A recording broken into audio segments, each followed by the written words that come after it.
Hey guys, welcome back to the channel. If you're new here, I'm Anna. I'm a little bit spooky, and today we're talking about only things that I'm loving. And this is basically a favorites video with no fails, and we're going to talk about beauty, skincare, hair care, media, lifestyle, all the things, clothing, accessories, everything that has brought us joy recently. And yeah, that's what today's video is all about. So if that interests you, just go ahead and keep on watching. But before you do, don't forget to like and subscribe. All right, let's go ahead and get into only things I love.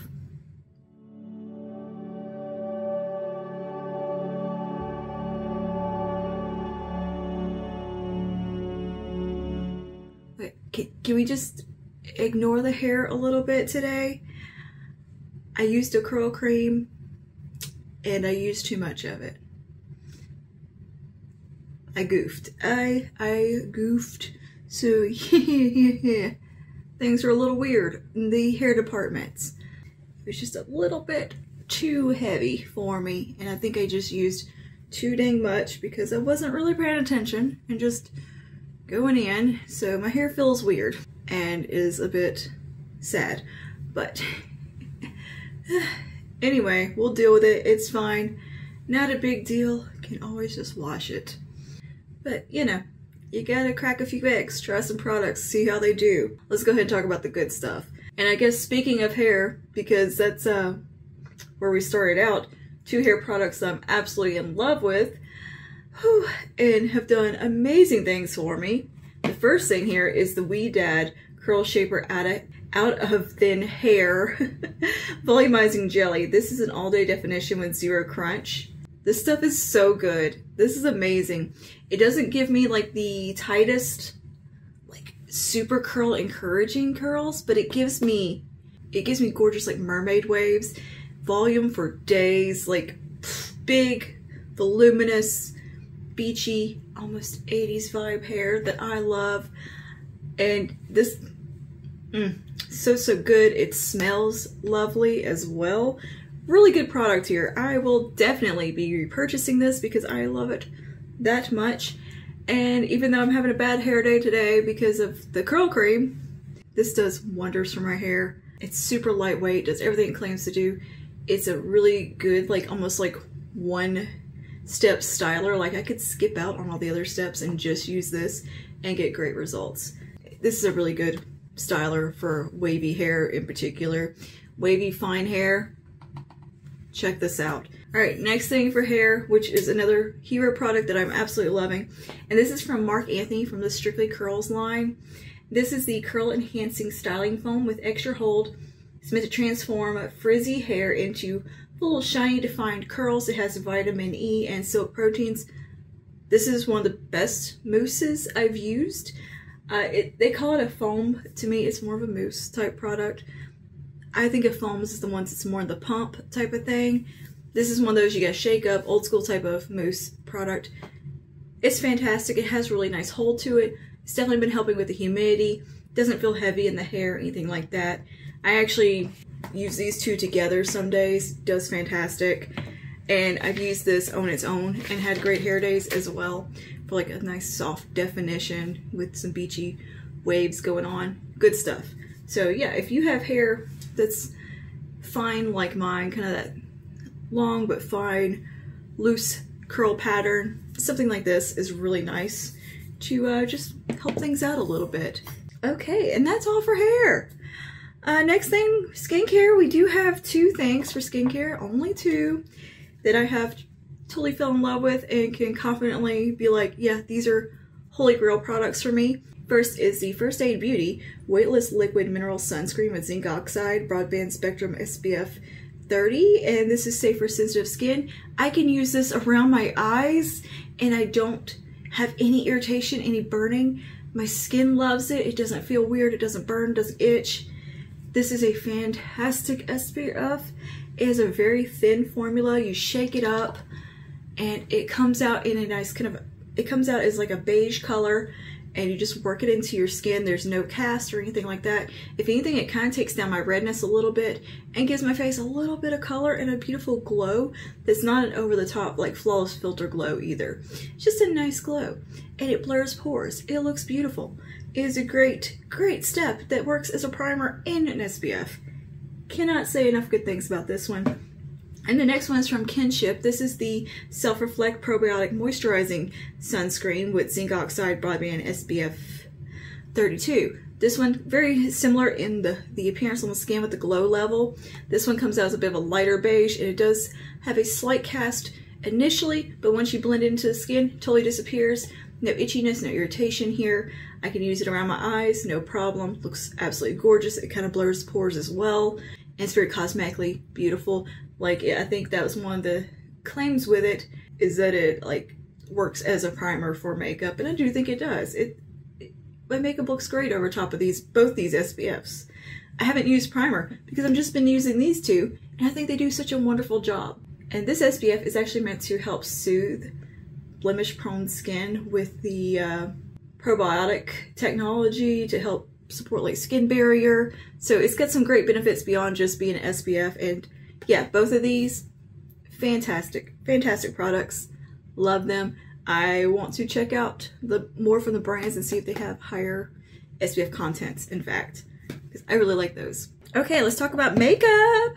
Yucca palette, Natasha Denona. Oh my goodness, I couldn't have designed a better palette if you asked me. These are these murky acid green pukey shades. I love it so much. I love these colors. I think they're very flattering, even though on first glance you might think that these kinds of murky tones would be flattering. They are. They're beautiful. I love everything about this palette. The shimmers in here, they are a new formula. They're more like a sparkly, almost like a Super Shock shadow, but better. And they just glitter and catch the light and look so gorgeous. Everything in here is very complex and nuanced. There's like a lot of like a dual chrome flip to a lot of the shades. Like this one up here appears green, I think, on camera, but it's peach in other lights. I love this pop of like a cool tone in here. I think it looks so interesting paired with these other shades. You can create such a beautiful look, and you can also, you know, lean a little bit more neutral with it, a little more warm. You can lean into the greens. There's a lot of room to play within this color story, which I don't think on first glance you would think of. And then you have these fun like blue shades in here as well that make this one right here makes a gorgeous eyeliner. And yeah, love it. The formula in here on everything is beautiful. You have your mattes, you have your traditional powder matte formula that Natasha does that is so soft, so blendable, so easy to use. And you also have her creamy matte formula in here, which I love. And I'm just absolutely obsessed with the new metallic formula. I can't remember what it's actually called. It's not written on here. But yeah, I'm obsessed with that. That is 4 shades in here that are that formula. And then the shade right here is a more traditional, like, metallic, smoother shade. Ugh, all of them gorgeous. And just such a fun palette to me. So perfect for summer, going into fall. This can carry you through fall so beautifully. I've not put it down since I got it, and have created a little bit of variety of looks with it. There's so many more looks that I want to do with this palette. I keep having more and more ideas. Every time I look at it, I'm like, oh, we could use this shade. We could pair it with this. That might be weird and interesting. And what's fun about this palette is that it also does not go muddy on you. The colors look distinct. They look pretty. They blend together. They all play well together. And you're not going to end up with like a muddy, yucky mess or anything like that. They all just look really nice and stand alone really well. So yeah, gorgeous palette. I just did a very soft look with it today, and I love it for everyday as well as super glam looks. Next is the e.l.f. Halo Glow Liquid Filter. I have this in the shade, yeah, I have this in shade 2, so it's a little bit deep on me, but I like that it kind of gives my skin a bit of warmth. This gives a beautiful glow to the skin, very much, pretty much on par with Charlotte Tilbury. I think this one doesn't quite set down the same way that Charlotte's Flawless Filter does. This one's a little bit more emollient and kind of stays emollient on the skin, where Charlotte's kind of just locks in a little better, but still pretty comparable product. great value considering the price difference. And you know, I think it's really nice and I'm enjoying it. I have used this almost every day since I got it because I think it's pretty. I love the way it looks underneath my foundation.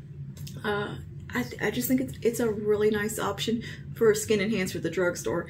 And the reason I'm including it in this video is a favorite because I found myself reaching for it so very much during these warmer months because it has a little bit of that deeper shade to it. It just gives me such a lovely warmth to the skin that I'm really, really into. Next is the Milani Contour. This is the Conceal and Perfect Liquid Contour in the shade Honey. This again has been a nice product for these warmer months when I have a little bit more color to my skin because this is somewhere between that bronzer contour type of shade. You know, it's not super shadowy cool tone. It has a bit of warmth in it. So it falls in that bronzer category for me. And it still gives you shape and sculpt to the face, but it gives a little bit of warmth. And I think this applies so beautifully underneath makeup for underpainting. It's a very, very thin skin-like formula. It's undetectable in like texture on the skin. It's almost like a gel-like formula. I think it's really, really good. And yeah, I've not put it down since I got it either. And I think it does a great job. It also kind of brings me to a technique I have implemented lately of underpainting, by the way, since we're talking about these products that I've mentioned using with underpainting. And that has become my kind of go-to way to do my complexion, is starting with the Halo Glow, going in, doing the contour, putting on cream blush, and then taking some concealer, highlighting and correcting those areas, brightening where I want to brighten, and then taking a tiny bit of foundation over top of everything and just meshing it all together. And I think it has given the most flawless look to my skin. Completely like game changer, long wearing. It looks so flawless. And I'm using way less coverage products with this method too, and still getting very flawless, beautiful results. And it's just been such a kind of game changer with my makeup routine.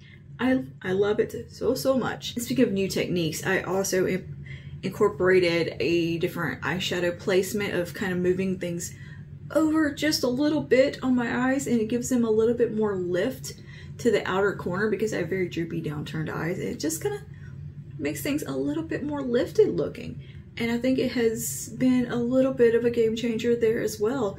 It's such a small little adjustment, but it's made such a big difference in the overall look of my eyeshadow and my eyes. I love it. And I got that from Karima McKimmy. I'll link her video and the video I did talking about that, and my underpainting video in the eye, because I did videos on both. But those are two techniques that I have been doing nonstop this summer, and feel like they have truly leveled up my makeup game a little bit, because I feel like I was getting a little stagnant with the makeup, just doing the same old thing over and over, same placements. And you know, every now and then something comes along and it just kind of levels everything up a bit, improves things, changes things. And yeah, those two techniques have been so much fun to play with, and definitely, I think, elevated my makeup game. And last thing for beauty is the Makeup Revolution. I think they just go by Revolution now. This is the IRL Filter Powder, I think is what it's called. Why is the name not on the product? Anyway, it's the Revolution powder here. It has a pressed powder on top that you can use to kind of touch up throughout the day, and you also have the loose powder on the bottom that you can set your face with initially. This is so good. It is a super thin kind of HD powder formula, just absolutely so finely milled, and locks in makeup so well. I'm so impressed with this powder. It doesn't look chalky or heavy either. You can pile it on and then take some setting spray over top and you will look so flawless. It blurs, it smooths, it locks the makeup in for hours and hours and hours. Incredible powder right here. I highly recommend this, and it's pretty much translucent. It's one of those white powders that go on translucent, and in my experience, it's truly been like a translucent powder. I love the way that it applies, the way it wears. I have it on my skin today. I think I just have a nice creamy finish to the skin, and it's done great. And I wasn't using a light hand either today. I was going on in with it. And I think the finished result is very nice. So yeah, good stuff here from Revolution, formerly Makeup Revolution, which is not my favorite brand, but they have a handful of like hero products that are worth checking out. And that is all for makeup. Wow. Let's talk about some books and TV that I have been liking lately. First thing, books I want to touch on is the trilogy called The Baroque Cycle by Neil Stephenson. This is kind of a offshoot of the Cryptonomicon. If you're a tech nerd, if you're into cyberpunk stuff, anything like that, probably if you just work in the tech field, you've heard of the Cryptonomicon. It's just like a classic in that field, and Neil Stephenson's kind of, he's one of those people who is the visionary behind a lot of the modern technology that we have as far as like internet goes. I think he was the inspiration behind Google Maps, Metaverse, basically kind of social media. What else was it? He's worked for Blue Origin, and he's a genius, pretty much. He's coined the term avatar as far as using an avatar as like your picture on a website. I think he coined that in the book Snow Crash. Like, he's kind of a genius and he's definitely a visionary within the speculative future space and kind of projecting where technology is going. Biggest inspiration obviously would be Bitcoin. I think Bitcoin is pretty much based on Cryptonomicon. I don't know which came first, chicken or the egg there, but yeah, he's definitely somebody known within like the hacker space, I guess, and like anybody who's into computer science, space travel. Heck, if you watch the show Silicon Valley, you've heard of Neil Stephenson because he's referenced on that show. The Baroque Cycle is an offshoot of Cryptonomicon, and it goes back into the character's lineage within that book, and kind of it's a historical fiction, but it's a historical fiction dealing with technology, which is what's really cool. It goes back to, I think, the 1700s, if I'm remembering correctly, 16 or 1700s, and during that time of Sir Isaac Newton and the Royal Society and all this kind of this scientific renaissance that was going on at that time with other natural philosophers, as they were called at the time, which were scientists and just philosophers and like the idea people. They were engineers. They come up with the ideas. They applied them. They were, natural philosophers at the time were very multi-skilled. Like, they were architects. They could do science. They could do medicine. They kind of did a little bit of everything. And the book kind of talks about that era, and it spans the life of one particular fictional person who is friends with all these different historical figures within that Royal Society space. And then there's also like a really cool, like, kind of immortal character that pops up. And not only is it about like natural philosophy and physics and all of that, it's also about encryption a little bit and like coding letters. It talks about the banking system and how like stocks and trading got started in Amsterdam. It's so cool, and how the trade came about with like the East India Trading Company, and how things got revolutionized and changed so quickly within this course of a little under 100 years. So much had changed and broadened. And then on the flip side of that, you also have going into like the politics of England and France at that time, and Germany, and how all that interplayed. You know, the royalty changed and this and that. It's so much happens in these books, and it's all so fascinating. Like, just the advent of like stock market, all the way into like a very rudimentary computer called a logic mill that they talk about. There's so much. These are very involved books. They're very long books and very, very detailed.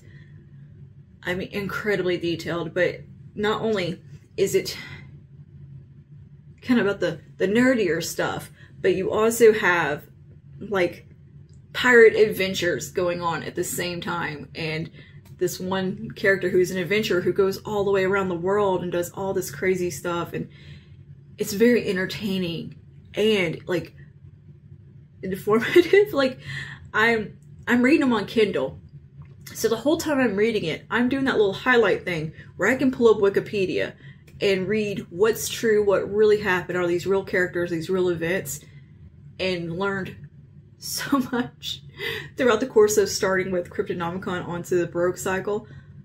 My brain just went and it's so fun because I would get sidetracked reading Wikipedia while I was reading these books and going through, oh, well, what did Robert Locke do? Oh, well, did this person do this? Well, what's this? What's the interplay here? And just link, and just rabbit hole. And it was so fun and enjoyed it. Highly recommend if you like historical fiction. If you like a little bit of science, check out the Baroque cycle. It's got a little bit of a Pirates of the Caribbean vibe in there that makes it fun and entertaining while being about very typically kind of boring subjects. And Neil Stephenson can make these topics so interesting and so fun to read about. I'm pretty much have read all his books at this point. I'm working through them. And as far as television goes, I have reverted back and watched the original Sex and the City from start to finish. Now, I watched Sex and the City back when it came out, but I was a kid. I don't really remember a whole lot about the show, didn't understand it, that's for sure. But I went back and watched it through my adult eyes of the modern era and thoroughly enjoyed every second of the show. Did I agree with everything that happened on the show and like people's decisions? No, but I laughed and I was so like sucked into the story, wanted to see where things were gonna go, and just really enjoyed it. It was such a nice kind of mental escape from current time and just like going back to a simpler time of, I think the show probably started when I was in elementary school, like 5th grade maybe, and like Carrie doesn't even have a cell phone. Like it was just so nice kind of just seeing that simpler time and remembering what life was like then before a ton of like internet and everything. And you know, just if you couldn't text somebody to be like, hey, I'm here, you just had to hope they were there. And that was fun about the show, and just, you know, of course, seeing the fashion and the love stories that go on through the show, and you know, just all the things. I'm definitely a Carrie. I'm a Carrie. And like even just kind of the mental arguments I would have with myself, like, well, should she end up with Big? Should she have stayed with Aiden? This and all that kind of stuff. It was so fun just revisiting that as a grown-up and truly seeing the appeal of it at the time. And it's so funny because the show was such a kind of scandalous for then, and now I'm like watching it thinking there's like nothing really scandalous about the show at all. If you think it's kind of funny, some of the topics I just kind of laughed at, but I just really, it was such a nice, it felt like a vacation in like a time travel way of just revisiting a simpler time almost. It was nice. Touch on clothing and accessories for just a second, because I picked up 2 shirts in particular that I have just fallen in love with from Target, and they're these linen, not really linen, they're like a linen meets a canvas. They're kind of a thick cotton material button down, and I got it in like this beautiful kind of matcha green shade, and I also got it in a cream, like a very light cream. And I never thought light cream would be a color that I would enjoy wearing. I'm obsessed with these shirts, especially the light cream one. I think it looks nice with my skin tone, like it's actually flattering on me. I thought it would wash me out. I think it looks really good, and it's comfortable, it's oversized, it's baggy. I can do like a little half tuck with it, wear it open, loosey-goosey. It's a very versatile piece. And I'm so happy that I picked it up, and it washes up really well. Minimal wrinkling, all around. A really good shirt, and I'm very happy that I purchased it and kind of went out on a limb and bought something in a cream shade and a green shade. I also picked up a new handbag, which I'll show here as well. It's kind of the perfect size. Also from Target. I can fit everything I need in it and still have a little bit of extra room in case I need to throw some other stuff in it. I like the structure of it. It's easy to carry, easy to just use in my day-to-day life, and it's been a nice little investment for me, and I love it. And then I also picked up a new pair of sandals, which are problematic for me. Sandal shopping is a struggle. I have wide, short feet. I wear, technically, I think a size 4.5 in kids, but I can go up to a 6.5 depending on the brand and the shoe, and usually I have to size up for the width situation. I have funny little feet. They're not formed properly, so I have a very wide front half of my foot, and then as it gets back to the heel, it's basically non-existent. I don't have a real heel to my foot. It just kind of goes whoop. Anyway, sandals are a struggle for me. And just on a whim, I put my foot into these sandals right here, and they fit. And they fit well. And they're comfortable. And they're cute. They have that kind of puffy woven top. I love them. And particularly with Target, I struggle with their shoes because sometimes their shoes run really narrow, particularly the sandals. So I battle with like summer shoes there, and I was absolutely shocked that these fit. So I got so excited, and I've worn them so many times. They're kind of my nice going out sandals. I love the look at them.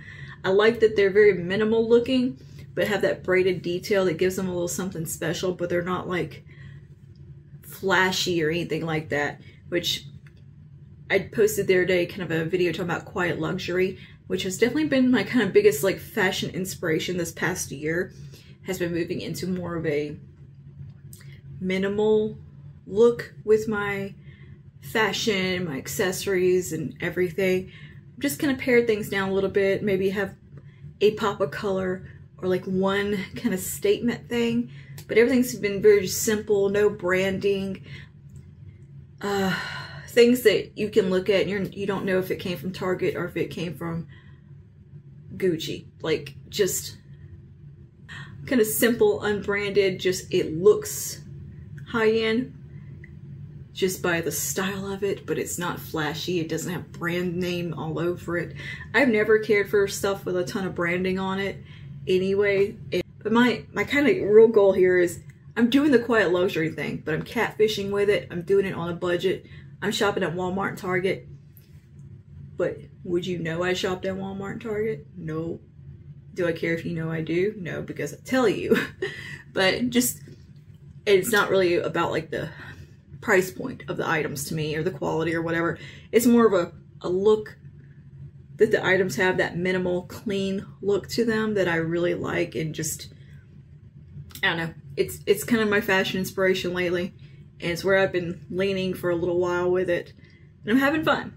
And I'm glad to have picked up a few new pieces that kind of feel like they fit that vibe. And also, talking about lifestyle stuff, I started strength training again, and that has basically changed my life. It has just truly changed everything for me lately. I'm 4 months in. I've seen huge changes in my body, the way I feel, my pain levels, my mobility, the ability to take care of myself again and I can regain some independence. And just the personal challenge of competing with myself at the gym also, and overcoming little, going up in weight has been amazing. But the changes I've seen outside the gym within myself have been great, have been the best, the most rewarding. Being able to just get groceries on my own, do household tasks without help, and feel good, lift stuff up and not be in pain. Basically, the lack of pain has been the best part because I've strengthened a lot of my muscles, and it's just made my life a lot easier. And the competition with myself has been really fun. Like, I hit a new personal record yesterday with leg press, and it just, I wanted to jump around for joy because I was so excited. I'm pretty sure I can leg press my body weight at this point, which is really fun. I'm like super close. And I know that's probably not that much really, because I was watching a dude across from me, you know, leg press 300 pounds. But I'm like, yeah, well, I was leg pressing like 70 pounds a couple of weeks ago, so. But anyway, yeah, making those small gains, feeling my muscles grow, feeling strong, and not feeling like in pain and needing help with everything has been such a good feeling. And the mental side of it, of just the endorphins and just feeling confident, feeling so good about myself, it's been fantastic. And you know, whatever makes you feel good to do. I've always loved weightlifting and forgot how much I loved it. But getting back in there, lifting heavy, doing the progressive overload, challenging myself, pushing myself has been an amazing feeling. And like, I'm just on cloud 9 with it. It's so much fun to me. Like, I look forward to every gym trip, and I go and I spend me a good hour and a half to 2 hours in there just having a good old time lifting heavy ass things. I know it's a weird thing to get excited about, but I love it. I love it so much. And yeah, and last thing for lifestyle, kind of more moving into special moments things, or whatever we like to call them. I made a new friend recently, a few months ago, and you ever meet somebody and you just kind of feel like you know them, and you just hit it off really well, and you end up having these great like stream of consciousness, deep therapeutic conversations? That's what this is. And it is so much fun. Like, we talk about our day-to-day life, we talk about deep stuff from like our childhoods, and it really like, and just that the act of talking about it can bring up so many realizations and kind of, oh, it's basically therapy. It's that kind of thing. And not only that, but the conversations are funny. They're just fun. And we have so much in common with like our tastes and stuff, and our love of makeup and musical tastes. It's fun to make a friend, a really good friend, as an adult and not just an acquaintance or something. But to meet somebody, you're like, oh yeah, we're best friends now, like within 2 days. Yep, that's it. No, best friends. It's settled. And it's been so much fun. Like, we went and got lunch together. It's just really cool. And we met in the oddest way is here on YouTube. Turns out we live like 40 minutes from each other. And yeah, really cool way to meet somebody. And that's what's so fun about YouTube, by the way, is that you can meet so many people on here and make so many good friends. Like, I've made a couple of pretty good friends on here. And you can find such a nice community and people that you have something in common with, and you can talk and be friends through actual interests and not through maybe because you happen to work together. Like, you can build friendships around the stuff that to me makes a friendship really good, and not just because you happen to work at the same place type of friendship. We have like super deep talks some days. Some days me and her are goofing and sharing silly memes and laughing at stuff. We're talking about just day-to-day life stuff. And it's really nice to have somebody to talk to about all these things. And it's really fun. I had to throw that in there because we're talking about only things I love. And I always like to throw in like special moments and important things like that mean something. And that's definitely one of those. So, yeah. But what's something that has made you happy recently? That you've either enjoyed because it's a food that tastes good, or a book you liked, or a show, a new foundation, or making a new friend, getting a new pet, anything like that that has meant something to you. Let me know, because I like to have these videos be a mix of those special things that are kind of deep, and then kind of, you know, and be mixed with the more vapid, silly things that don't really matter, but they're all things that bring you joy at the same time, and therefore I think they do matter. Does it bring you joy? then it matters. We shouldn't feel silly because a new lipstick makes us feel good. Anyway, thanks for hanging out with me, and I will see you guys in the next one. Stay safe, stay spooky. Bye now.